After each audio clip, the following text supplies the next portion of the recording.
family, beloved Nerika family.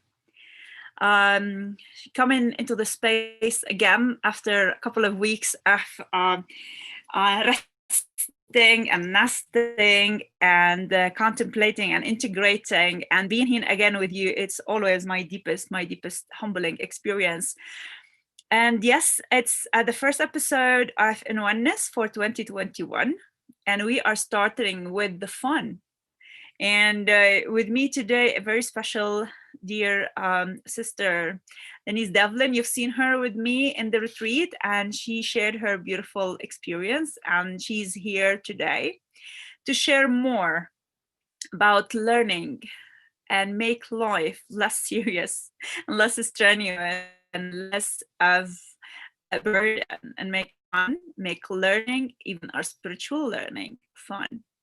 As we are spiritual being on this human experience, living it to the full, realizing how magnificent we are. Today, we are sharing with you another magnificent human experience of beloved Denise Devlin and her journey. And I'm sure it's going to unfold so beautifully for all of us. Before I bring Denise into the screen with me, I got the notification we are live on the Facebook page, Nerika Healing by Aerolite. If you are there, just share love and light, and you can start a watch party or share the live on your page with your friends. The more we come together from the space of the heart, the more we shine and rise. Yes, I did not forget, I'm gonna share with you this beautiful transmission and poetry that came through for the In Oneness. As we come together as one heart, one family, we realize our magnificence. Welcome, welcome.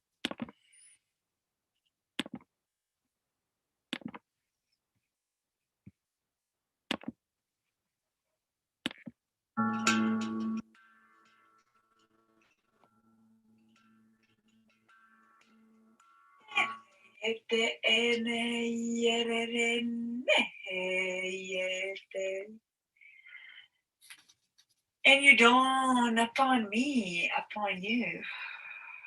And you dawn upon me, upon you. Our beloved God, our Mother Earth is ascending, and so are we.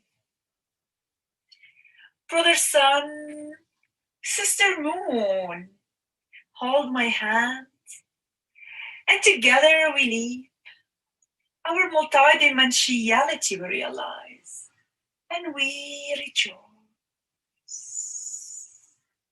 Upon me, we are sovereign whole again, and you dawn upon me, upon you. In oneness, you and I, we gather. Brother Sun, Sister Moon, in the circle of light, meet with me to remember ourselves, one heart, one family, one light, one humanity, one earth. In oneness, we remember, I am all is I. In oneness, the God in me honor the God in you.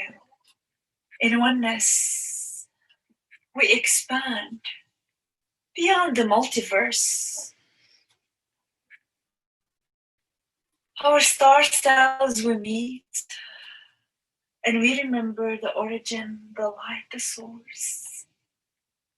In oneness, once more, with ourselves and the bridge we crossed. In oneness, we become the remembrance, we become the Akash, we just be in oneness.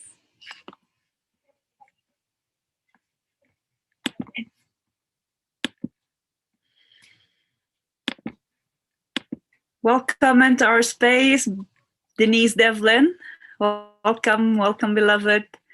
Yay, you're all cheery. Hello. I am. I've got my positive parties garland and all on, so I'm all ready for this, your first interview of 2021. So thank you for having me to be the first one. Yes.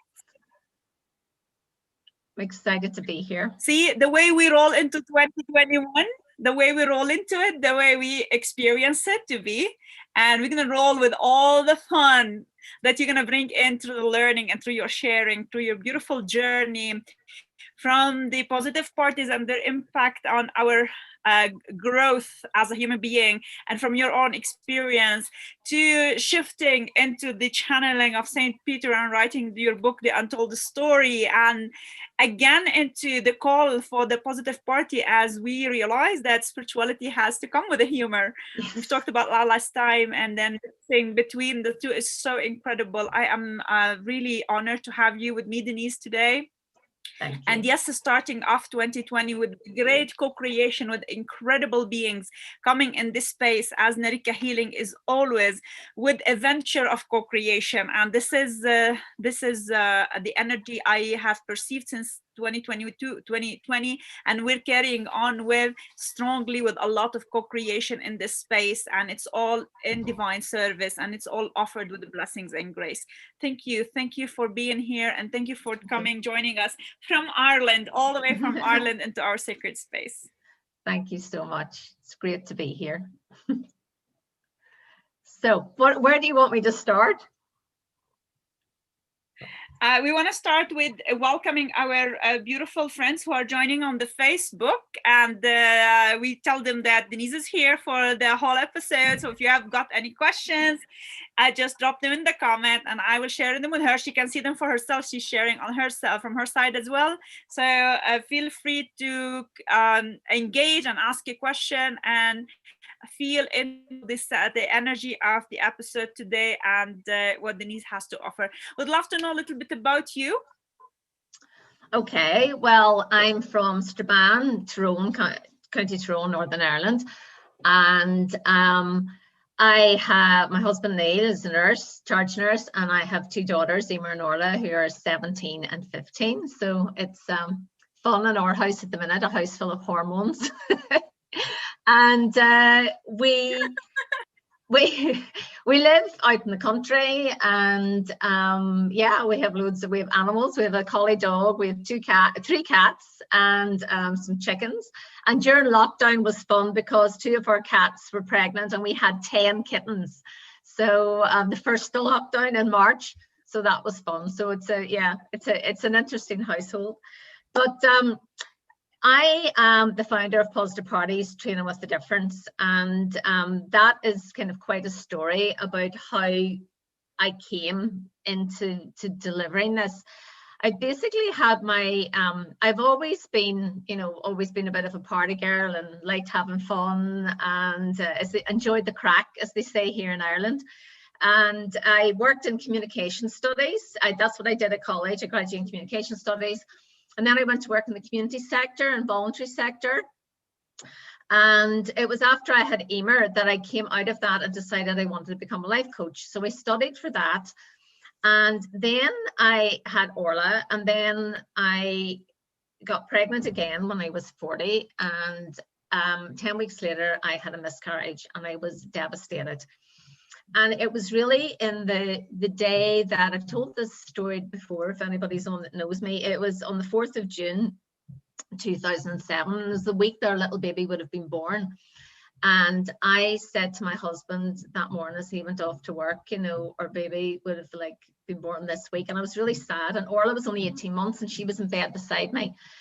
And I just asked my angels, I said, please, please, please help me get through this week. That's going to be a really difficult week for me. And at that, my daughter Orla pointed, I just waited for a few minutes, and Orla was kind of cuddled in beside me, and she just looked up and pointed, and she was going, what's that? What's that? And she was pointing, and I couldn't see anything. And she just kept looking. And then she had a little friend called Rachel, who was about a year older than her, and she used to call it Rachel Rara, and she was saying like Rara, Rara. So I could she could see like a baby. And I thought, oh my goodness, she has seen our angel. And for me, that was my spiritual awakening. My life changed from that moment, that I thought there's something out there, there's something Orla can see. And it just was such a connection So from that, I think the book The Secret had just come out, so I started reading that. And then my sister-in-law Paula had started doing her Reiki training, and she was also doing something called transforming cellular memory. So I went along to my first transforming cellular memory workshop, and I'll never forget, I didn't know why I was going, but I knew that this was going to be life-changing, and it was. And I was so open, and I could see, I could hear, I could feel, and I just knew, and in my whole body, I would pick up books and like The Power of Now, and my whole body would tingle from top to bottom. And I just couldn't get enough of that first time when we started awakening. And it was actually 2 years later then, when I was in with one of my best friends, Yogi. We were in America, and we'd gone on a course called How to Write a Spiritual Novel, which I had no idea that the Untold Story was going to come years later. And on that, I met a beautiful Native American Indian lady, and she was absolutely gorgeous. She was called Val Cook, and she's written a book called The Medicine of Love. And I had told her about this would be the anniversary. My baby would have been 2 years if he lived. And she said, in my culture, we would have like a ceremony, you know, have you ever done anything? And I said no, but I had been asked before. I knew, I always listen. I can listen to the voice, and I listen to what I hear. And before we left to go to America, to New York, to this Omega Institute, I had heard, take those pregnancy tests. So I had 2 pregnancy tests that I always wanted to bury in a special place, because I hadn't had a burial ceremony for, you know, for my miscarriage. So I was told to take them with you. And we went to the Omega Institute. Val Cook had talked about when her husband passed, 2 years after she had passed, she thought it's ready now to let go of the grieving. I've grieved for 2 years. So that day she took me out, and we on the 4th of June, and she gave me this beautiful, I still have it here, this beautiful shawl. And my friend Yogi and I went, and I got a poem, and we had a burial in the meditation spot of where in the Omega Institute outside New York. And it was amazing. And that day I let go of the grief of losing my baby. And we came back into the workshop, and one of the gentlemen said to me, he just said, he was an older man, you know, and he just looked at me and he said, "You are shining, you're radiant, there's a light coming out of you." And up above then later, I could see this, it was like a bird of prey just hovering over where we had done the little burial ceremony, and I had written the little poem to Dara.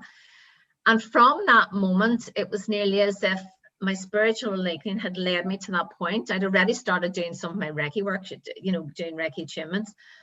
And I knew that something else was going to come in.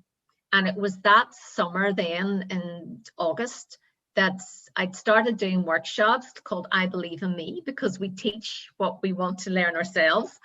I'd finished my life coaching. I was just about to start, I was just about to start my NLP course, my NLP practitioner course, and I was doing these workshops in the community. And then my friend Yogi's cousin actually said to me, "What are you doing at the moment?" I said, "I'm doing these workshops. I take them out into the community." And she said, "Do you do them in people's houses?" And I says, "Well, no, I don't do them in people's houses." I said, "You know, but if I did get a crowd of, let's say, women together, I would do a party. It would be positive." And I said, "It would be fun." And then all of a sudden, it was like this light bulb moment came, and I was like, I would call it positive parties. And that was it. And you know what? I got so excited. I could hardly sleep that night. The next day, I think it was even that night before I Googled, was there anything called positive parties? There wasn't. And I just had all these ideas. Oh my goodness, this is amazing. I'm going to take training, all my life coaching and my NLP course that I was on, and I'm going to make it into workshops that are going to be delivering all this information about a positive mental attitude, but basically planting the seed of awakening. That's what I wanted to do. I wanted to bring this awakening experience that I had and bring it into schools, companies, communities, and do it in a way that wasn't all too heavy or too wacky woo or too woo woo for people. It was going to be done in the form of a party. So that was the start of it, really. That's such a fascinating story, and this is the energy that this episode and all this whole venture that I call in oneness come in picture, because it brings out of us that experience to relive it in this moment, as you are sharing right now. You might have shared it many times with your friends, among your people, but as you are sharing right now, you are reliving that energy, which is going to bring some new shift within you, as you are seeing the whole big picture once more after it had been many years. And of course, along the years, you have evolved through that, and you're in your spiritual journey, and also in the positive parties. I want to tap into the aspect of grieving and releasing the grief, and the importance of releasing grief. From your story, I think it's every single one of us's story, having to held to something dear to us. And is still holding. And so from what you've shared today, it just brings to me the importance of releasing grief, as it weighs the heart down, as it weighs our energy down, and it just close this heart from receiving the higher wisdom and the higher learning, and the universe talking to us all the time. And you said it, your little baby, she's pointed, she's seeing the angels, she's seeing the spirit. And what I love about you, you've grasped on that. You just, because there is a believer in you, that they are there. You said it, I called my angels and my daughter, in a bit pointing to that direction. This is how our life is weaved, and this is what comes together when we share it. We see this whole web that's woven in our reality and our life. And how magnificent is that, to bring you to where you're at right now? It's amazing. And for me, then looking back, it's as if Dara had to come, because I just know, I felt like Dara is like, we didn't know, I feel that a boy, and I've been told that it's a little boy, and he came basically for me to awaken. If I hadn't had that experience where there was the loss, you know, I'll never forget it. Like I was so, and you know, it was because I had the two girls. If I'd heard of somebody before having a miscarriage, I would have felt, well, you know, that's really sad. But, you know, if you already have children, you know, you're very lucky, you know. But I hadn't experienced the fact that I already had two beautiful little girls. I was an older mom. I'd had Emer at 36 and a half. I had Orla at 39. You know, but still I had this miscarriage, and I lost, because the minute I found out I was pregnant, I was like, I had already imagined, like, we'd be taking Emer over to school, I'd be taking Nora by the hand, I'd have the baby, you know, I'd be going to the breastfeeding support group. I'd already worked it all out, you know, the future of me and this, the life of this little baby. And, you know, when he was born in June, and then when that was all taken away, it was just such a big void in my life. And I did grieve. I really grieved for this little baby I didn't have. And I think that this is really important thing to do, because years ago, especially in Ireland, you know, if somebody had a miscarriage or lost a baby, you just got on with it. People didn't grieve. You just got on with it and didn't talk about it, you know, didn't tell the brothers or sisters that, you know, you'd had a miscarriage. Like, Dara is very much part of our life. There's things up with people, you know, my good, beautiful sister-in-law has made me I think of the Devlins at Christmas, and underneath it is, you know, it's Denise, Neil, Denise, Emer, Orla, baby, you know, Angel, Dara. We talk about Dara all the time, and I think that's really healthy. And I feel that when Dara then left, and I had to go through all my grieving and then my awakening and my healing, then my baby came in, positive parties came in to be my baby, and then that's what I nurtured. And you know, as I'm doing some studying at the minute now, and I can so see this era so clearly, and I didn't realize at the time, but when I started my spiritual awakening and opened up, it was that you know, I was in the vibration, because I'd started my awakened journey. I just couldn't get enough of all this beautiful energy I was feeling, and books I was reading, and this company of people I was being around.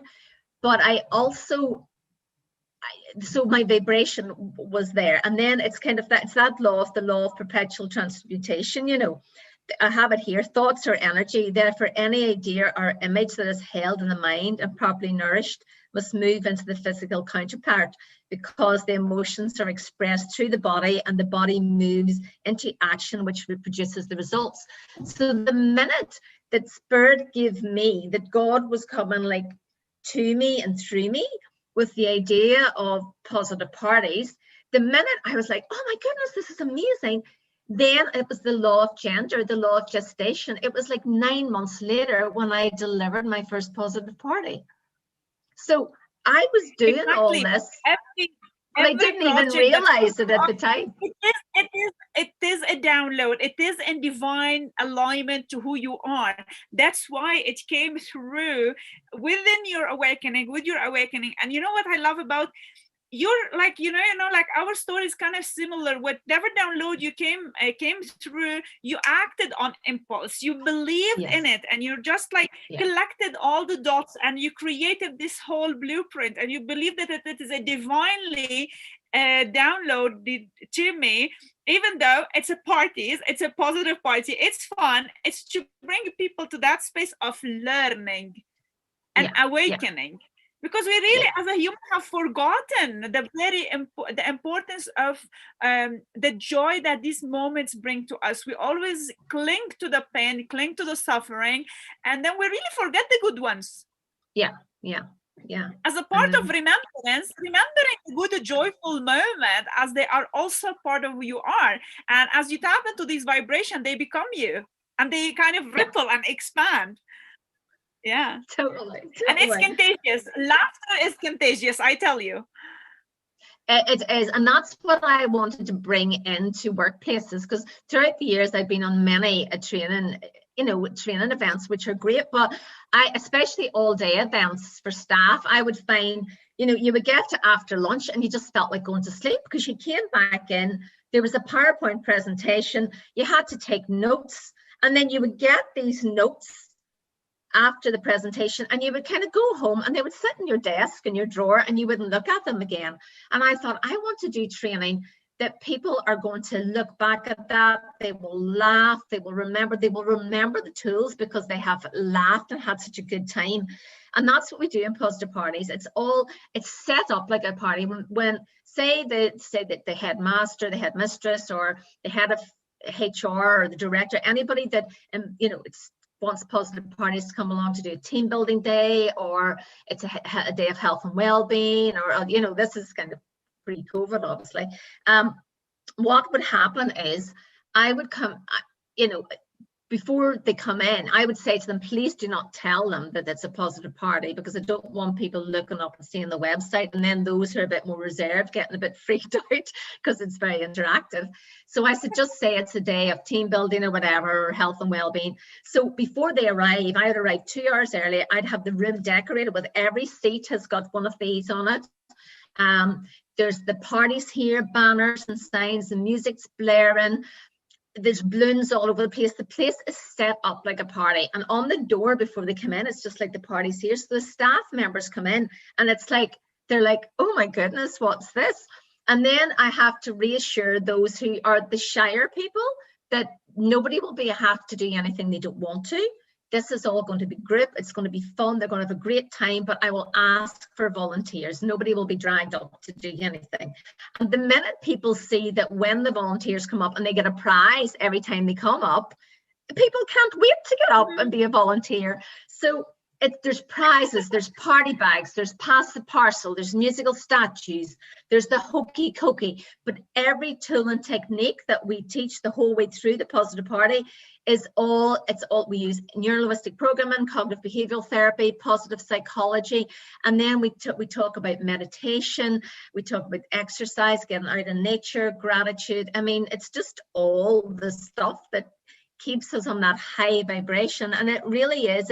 When I first started positive parties, like here's the wee leaflet, it was called Positive Parties, and I have here like Training with a Difference, but it was called Change Your Vibes. But then I think what was happening around that time, like people were doing party planning, so some people that got a bit confused, so I had to change it to Training with a Difference to like really do what it says in the tin. But yeah, so the fact also that, as I said, when people usually attend a presentation at work, they leave at the end with a big pile of notes and a booklet, and you take it home and people don't read it again. But with positive parties, during the workshop, we take photographs during the whole session, and then a week later I give people a week to really integrate all that they learned.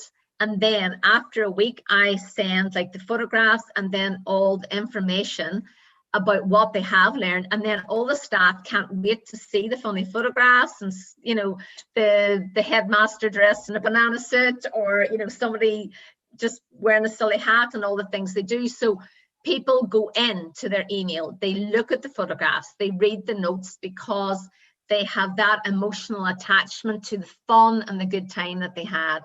And people, you know, they'll put it in the newsletter, they'll put, you know, pictures up in the staff room. People are still laughing and talking about positive parties, because it's like, you know, it's I love this quote here.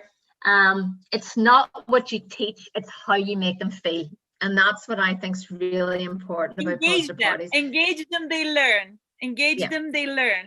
Yes. Yeah. And the thing is, this learning and this engagement with the little fun and the little reward and the little gift and the little crazy hat, whatever things, and even dressing up, it is taking us back to that inner child, because we're always, look, you know, the thing is, we just wanted to grow up and become adults.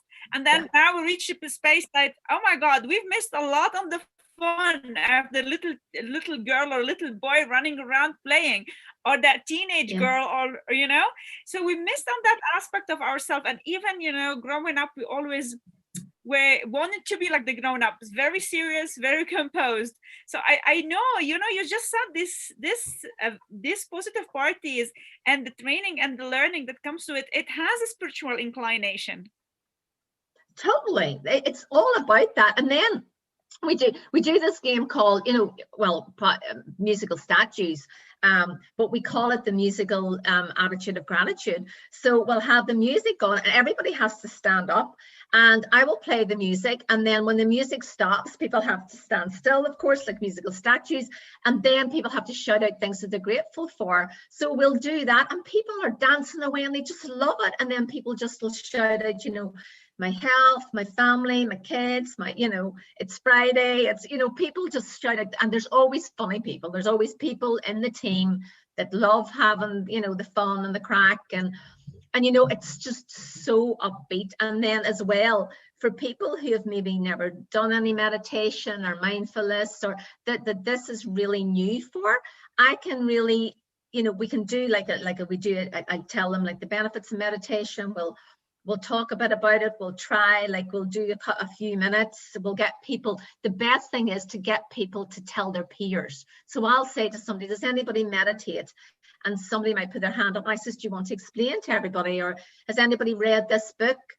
And I'll never forget an organization a few years ago, and there was these two guys, and they worked with the homeless in Belfast. So they were all they were on different shifts. So it was these two men, and and I mentioned The Power of Now by Eckhart Tolle. And this guy says, yeah, I've loved that book. And then this other guy, his eyes just went wide, and he goes, I've read that book too.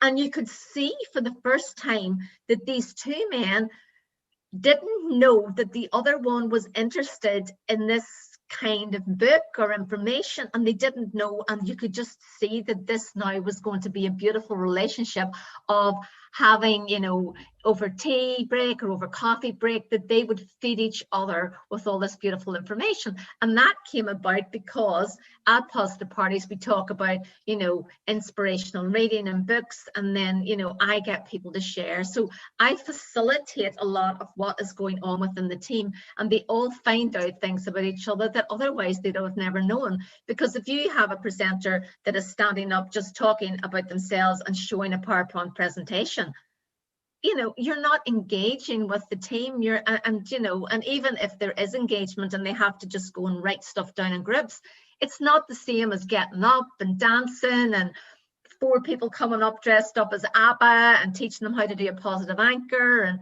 then everybody's playing pass the parcel. And you know, it's just such fun, and I can't wait till all this is over and we get back out and doing that again. Because I think companies now more than ever will need it. Yeah. Absolutely, absolutely, and it's gonna come stronger than ever. I Yeah. have a strong feeling how this whole year it just brought us closer to ourselves, and we're realizing to prioritize and feel more into our own growth and how we can bring anything to this whole journey. It will be beautiful. So I wanted to ask you, so you offer these positive parties for organizations, schools, like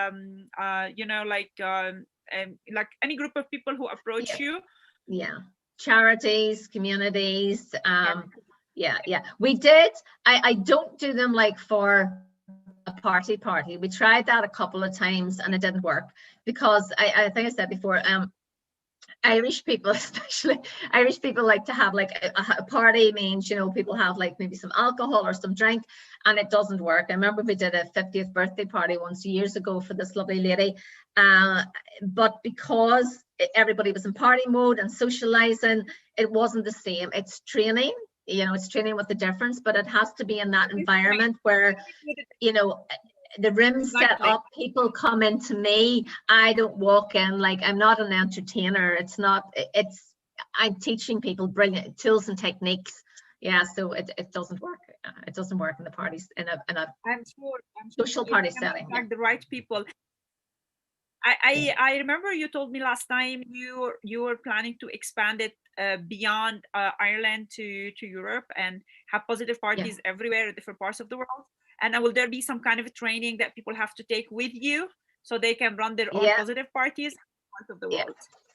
Yeah, this is it. Here's the operations manual. So, you know, wait, I have this, and we already have Francesca, who is in Germany. She's the Positive Parties franchisee or licensee over there, and she does Germany, Austria, and Switzerland. But she's also does international as well, because right now she's been doing Zoom calls online to, like, you know, international hotel group that are all over the world. So right now we can do positive parties online, you know, just to make a difference at a staff. Yeah, for like a staff team building day, or if you say you have too many staff meetings, people are so Zoom fatigued right now that positive parties is great just to get people together. And, you know, I can still do the same tools and techniques that I, you know, obviously it's not quite the same as everybody in the same room, but I can. You gave me the idea. You gave me the idea to co-create with you some project. Yeah. Do you know, I also have a company called Positive Dancing, where I do workshops for Irish dancers. This has been about 9 years I've been doing that. And during the summer, one of the Irish dancing organizations got in touch with me, this lovely lady, Jenny, in London. And she asked me, could I do something for, they got a questionnaire done for all their Irish dancers, and found out that a lot of the Irish dancers were quite stressed on their mental health, because the Irish dancing community are so used to practicing, being together, out doing their fascias, and, you know, they're a real community that they see each other all the time, and it's very connected. And people, all the young people were really feeling it. So I said, yeah, I'd love to help them out. I'd done some work for the bigger organization before. So what I did was I wanted 2 different groups, an under 14 group and an over 14 group. So we had 100 Irish dancers on Zoom one night, and then we had 100 Irish dancers on the next night, and they were from all over the world. And I did, like, I think it was like an hour and a half session, longer maybe even, but I think it was about an hour and a half, and it was all about your positive mental attitude. And, you know, then it was brilliant. It was really good fun, and they loved it, and they danced, and people loved it, and that was basically for their mental health. Yeah. It is actually much needed right now, because people have been in lockdown to another lockdown to working behind their computers from home. So they are really into that, like, tight space. Yeah. So of course it's gonna have its effect on their mental state and their emotional. So a little bit of fun is it'll come a long way. Totally. And you know what I did too, which I hadn't done before, was just during the first lockdown, I did a couple of did some parties for people, like children's parties. My niece was over in England, so I did a party for her and had her friends on, and they really enjoyed it. And we talked about the positives of, what have you learnt during being off school, and what have you done that you'd never done before, and all the kids loved it. Yeah, so I did a few, and I did one for my friend Patrick's kids as well. So we've done some positive parties for kids too. That's wonderful. That's wonderful. I'm gonna shift with you because I know your stories are so interesting to me, especially that along all this fun, all of a sudden you find yourself, you're transcribing Saint Peter and you are channeling Saint Peter, and your book, The Untold Story, has its own impact on the community and your community, and you've been doing a lot of channeling work as well. How did this whole thing come to happen? Oh my goodness, that's a bit of a story. That what happened there was everything started. I knew, well, my best friend, soul sister, my school friend Faye, passed away on the 20th of May 2016, and that was another part where I had to stop, had to grieve, and that summer. Then it was my 50th birthday, and then it was coming into autumn, and I just wasn't feeling, I just felt low mood. I felt really flat. I had no energy. I felt really, really tired. And we found out afterward, we found out in December. Actually, we found out on the 18th of November, when I looked back and found something recently, that I went to the doctor and I found out I had low active thyroid. So this had really slowed me down and slowed my mood. So I just, when I laugh now, when I think of that, the 18th of November was an appointment with the doctors. So I knew sometimes I just feel spirit slows you down, because I had to be slowed down, because I was just at this, positive parties had really grown. We were kind of all over the place. I'd been over in England. We were doing corporates, we were doing programs, and I got really, really busy, and I wasn't yet ready to kind of let it go and let other people do it yet. I still was kind of holding on to my baby.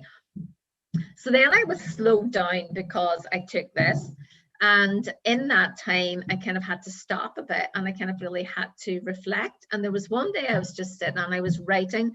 I was reading that book, The Universe Has Your Back, by Gabriel Bernstein, and it asked in it some questions. So I was journaling this morning, and I was like, what does the universe want me to do right now? And all of a sudden my arm just took over by itself. It was just like all over the place, and it was scrolling, and it just kept writing. I would ask another question, and I just, my daughter Orla came in, and Emer came in, and we were just like, oh my goodness. But I knew, Orla said, what is it, Mommy? And I said, there's some kind of higher power. And I said, there's something happening here, and I don't know what it is.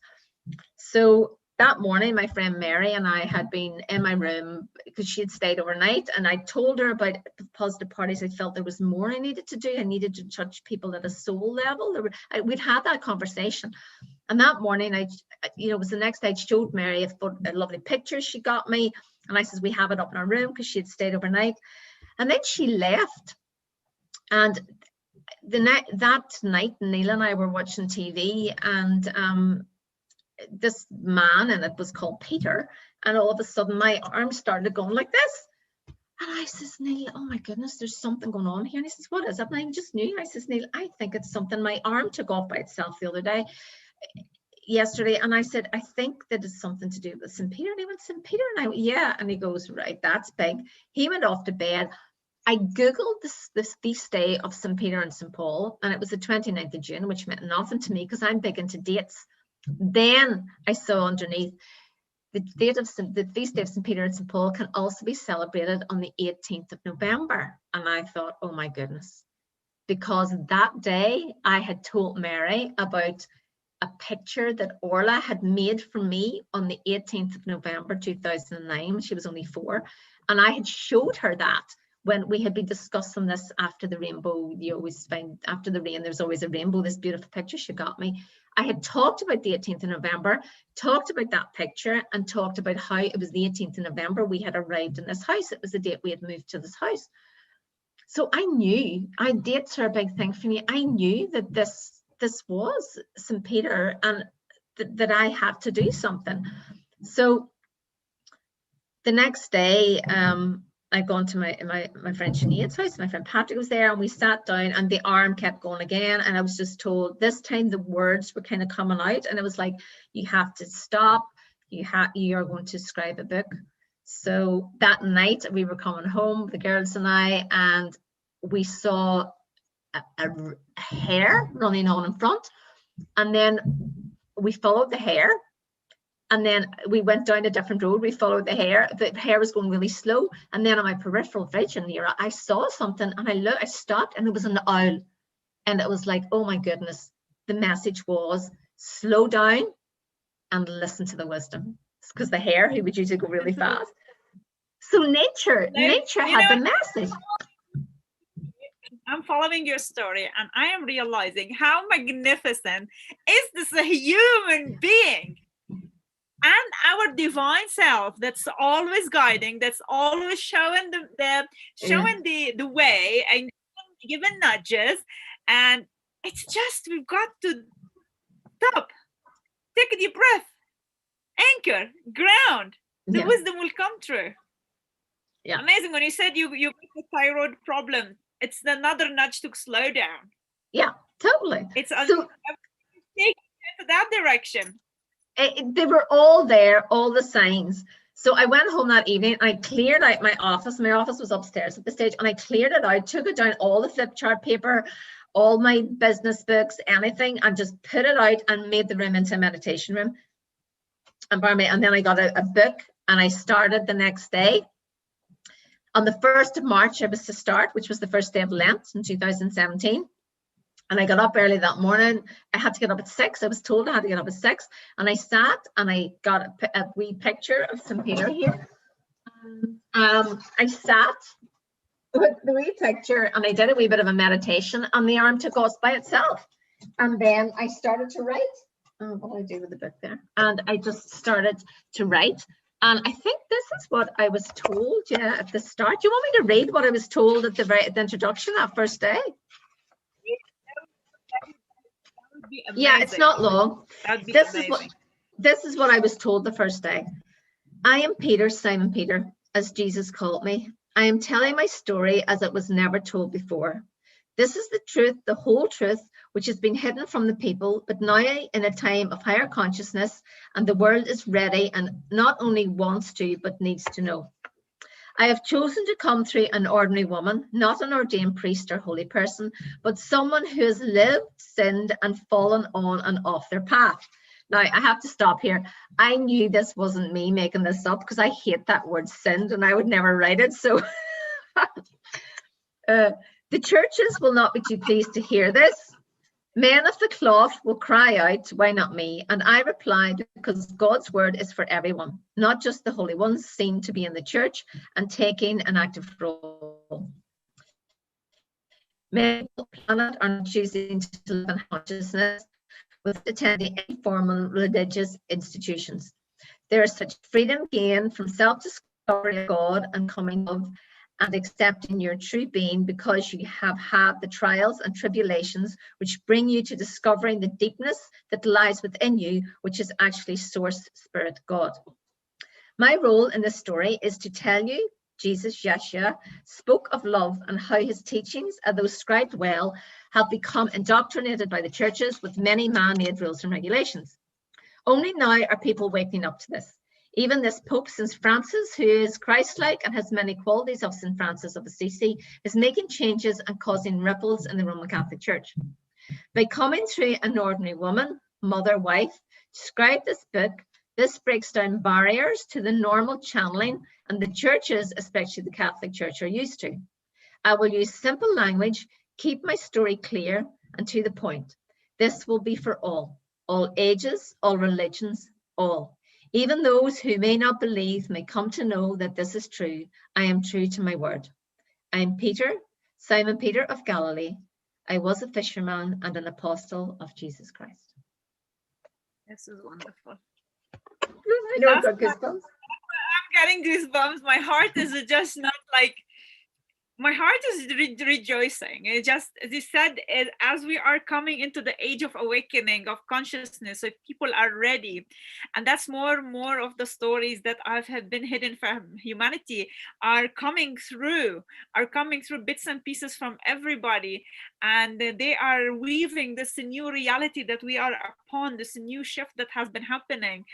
And it is so beautiful. It's so beautiful. It's such a blessing, Denise, that you have been chosen to write these incredible words of Saint Peter and share it with us for our greatest expansion and awakening. It is happening, and I tell you, um, it's beautiful. It's really beautiful. Thank you. You know, that was a bit of a shock then when this book came through, because I knew it was my path, and I did it. You know, I started on the 1st of March, and every day I would get up at 6, and if I didn't get up to write, my arm would go like that and hit my husband in the bed beside me, and Neil would be like, "You better get up, St. Peter's calling." And you know, every day for the 40 days of Lent, and then it stopped. And then I got kind of a few days kind of like of a rest over Easter, and then it started again. And then my friend Sinead had got me this beautiful pen, a cross pen, and I would have it, and then I would misplace it, and then I would find it again. But so I wasn't using it every day. So then it came to the last day of the scribing, which I knew was going to be, I knew the energy was slowing down. So it was the 29th of June, which is the feast day of St. Peter and St. Paul. And I actually found the pen the day before, and it was in the sunroom, and I was like, "Oh, there's the pen, and tomorrow's my last day." So as I was writing it, the pen ran out on the last sentence of the book. You just couldn't make stuff like that up. And the other amazing thing is, I know we moved into this house on the 18th of November, which is associated with the feast day of St. Peter and St. Paul. We were going to build a house, so we had a site that we were going to build. We sold the site to this lovely family, and they had, you know, they were then going to move. They were building the house, but you know, way building a house kind of takes a bit longer. And the day that I had gone live, not live on Facebook, but I told everyone, because a lot of people didn't know about this book. Everybody saw me as communities, schools, corporates, work, and I had to really, I had to take a lot of courage to come out and tell people that this had happened. But the day I did that, I remember the lovely lady Laura, who had they bought our site and then built a beautiful house. She had sent me a message saying, "Oh, we're going to be moving soon." So that was like on the 20th of May, which was like Fi's anniversary. My gorgeous friend Fi, it was her 2nd year anniversary, right? The day that, I'm just seeing the significance of that now too. It was 2 years, you know, so it would, you know, it was her 2-year anniversary, and I came out about the book and told everybody. But then Laura, they were going to be moving kind of in May, the beginning of May, the beginning of June. But they actually moved and spent the first night in their house on the 29th of June. The 29th of June. So, which is the feast day of St. Peter and St. Paul. So the connections again, even about moving where we're meant to be, like we always thought we would live on that site, but we ended up moving here where we are now. And this is where on the 18th of November, and they moved into the house that you know, we sold the site to build on the 29th of June. You can't make that stuff up. You just can't. And both of them. It's all weaved in this whole beautiful reality you call life, and it is magnificent. See them now as you are sharing, you are connecting more dots to the story. You are sharing yourself from different perspective. You are seeing yourself from a witness point of view as you are sharing. You are seeing how everything is divinely orchestrated. Nothing is by our choice. Believe me, we are just playing the game. And this life is such a magnificent experience, a magnificent opportunity to really expand and grow and live really the life we deserve. We've come here and we have forgotten who we are. That's it. And now that the veil has dropped, we're remembering, and through this remembrance we're seeing ourselves, we're seeing how amazing our life is. It might have its all ups and downs, little pain, little suffering, little loss, but it is built on a divine plan. I have to read you this, Ira, because this is what last night my husband and I were watching Dr. Joe Dispenza. He's an, you know, I'm sure you've heard of him. He's amazing. So we went to him, and it was like April 2019. We saw him over in Edinburgh for a 3-day event. But last night he was doing a live from Florida, and this morning I had put up a bit of a post about it. And then I said, if people don't know Dr. Joe Dispenza, they really have to check him out. And then I quoted, this is a quote from Dr. Joe Dispenza, so it's just saying what you said. So he said, to be empowered, to be free, to be unlimited, to be creative, to be genius, to be divine. That is what we are. Once you feel this, memorize this feeling. Remember this feeling. This is who you really are. It's nothing better than this to really conclude our session. Yeah. Because who we are is divine. Who we are is such a beautiful beings of light and love.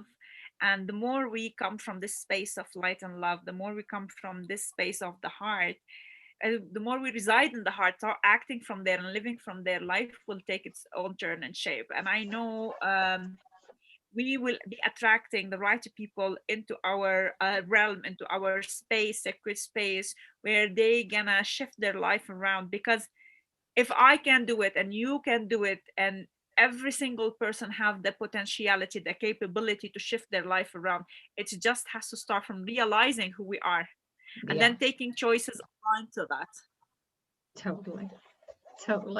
And do you know, I always finish positive parties with this, right? I've got this here. I would have the Wizard of Oz is always really important to me. My friend Faye and I did it at school when we were in first year.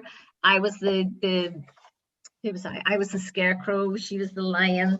And when a positive party, I always talk about remembering the light inside you. You know, we are all sparks of the divine. So I will have that lovely song then in the background, you know, Somewhere Over the Rainbow by that lovely Hawaiian guy. And again, another synchronicity. I can't remember his name. It's a really long name.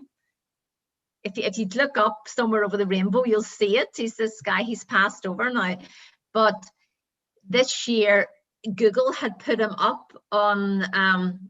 they had a kind of were celebrating his birthday, and his birthday is the 20th of May, which is Faye, my gorgeous friend Faye's anniversary. So again, all these synchronicities, because I've always known the Wizard of Oz is a really big thing. So I always say in the end of a positive party, I play that in the background and I say, you know, you choose. You know, life is a choice. So I'm just going to always remember that the light inside you, your inner spark, resources, never goes out. Although at times in your life it may have been down to a flicker, it is still lit and becomes brighter when we truly believe in ourselves. So by connecting into the light within, we always have the connect for, right? So that is the scarecrow. And he is, first of all, clarity. You choose. You can choose which way your life is. So you have a choice. You know, you say you have this brain. So use your power, use that, what's coming through you. And the next thing is the Tin Man. The most important thing is love, right? Okay, because if you don't love, you remember he was always looking for a heart. He was looking for his heart. So if you hate or you're angry or you keep that all around you, it's like having a big set of armor around you. So you have to have forgiveness and you have to love. And the next thing is the lion. Right? And have courage to step out of your comfort zone, have courage to be compassionate and to be authentic. And the next one is Dorothy. She didn't think she was any better than any of the rest of them, right? She didn't think, oh, look, I'm better than all you. She just wanted to go home, and like she had it within her all along. So the thing is to, you know, it's humility. Never think you're better than anyone or superior, or never think if you're inferior, because we're all one. And it's just like, keep your thoughts, keep yourself, your brain, keep yourself positive, you know, love. Have courage to step out and just be that amazing person you're going to be. And, you know, just have humility and always remember that home You don't have to look for home. Home is inside. Home is in your heart. So, and that's how we always, and you're going to, you know, and always remember, you're going to fall off the yellow brick road sometimes, but just center yourself, connect with the divine, connect with that spark within, and you're always home.